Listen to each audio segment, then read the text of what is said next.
اعوذ باللہ من الشیطان الرجیم بسم اللہ الرحمن الرحیم۔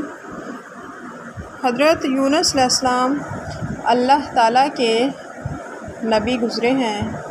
آپ کے والد کا نام متا اور تعلق قوم بنی اسرائیل سے تھا۔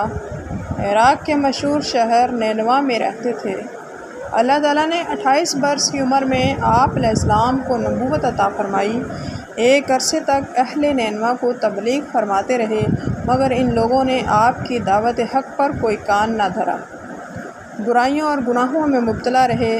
اہل نینوا کی سرکشی، مسلسل مخالفت نے آپ علیہ السلام کو دل برداشتہ کر دیا۔ آپ علیہ السلام اس سے سخت ناراض ہوئے اور ان کے لیے عذاب الہی کی بد دعا کر کے وہاں سے روانہ ہو گئے۔ دریائے فرات کے کنارے مسافروں سے بری کشتی روانگی کے لیے تیار کھڑی تھی۔ آپ علیہ السلام بھی سوار ہو گئے۔ کشتی ابھی کچھ ہی دیر گئی تھی کہ طوفانی ہوائیں چلنے لگیں، کشتی ڈگمگانے لگی اور اس کے ڈوبنے کا خطرہ پیدا ہو گیا۔ کشتی کے ملاحوں نے اپنے عقیدے کے مطابق کہا، معلوم ہوتا ہے اپنے آقا سے بھاگا ہوا کوئی غلام کشتی میں سوار ہو گیا ہے، جب تک اسے نہ نکال دیا جائے تو اس مصیبت سے نجات نہیں ملے گی۔ کشتی کافی دیر سے ڈاواڈول ہو رہی تھی۔ اب یقین ہو گیا تھا کہ ضرور ڈوب جائے گی۔ کوئی تدبیر کام نہیں آ رہی۔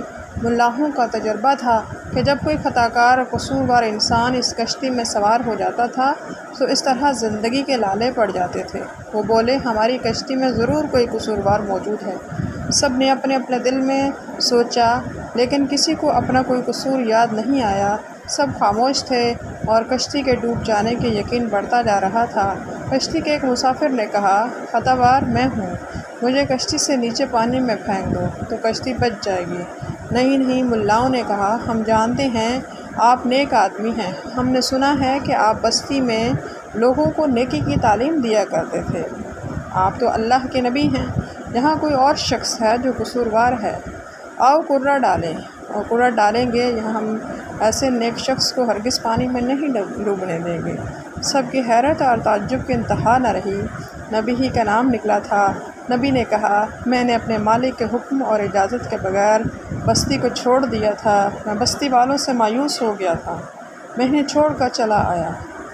میں ہی ایسا غلام ہوں جو اپنے آقا کے بتائے ہوئے کام کو چھوڑ کر بھاگ آیا۔ ضرور میں قصوروار ہوں۔ سب ایک دوسرے کا منہ دیکھ رہے تھے۔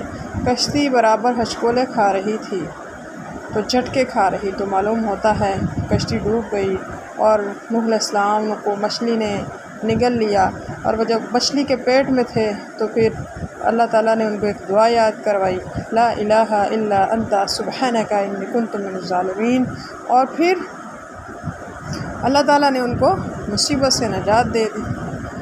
پھر جب وہ باہر آئے تو اس نے اللہ تعالیٰ سے توبہ کی۔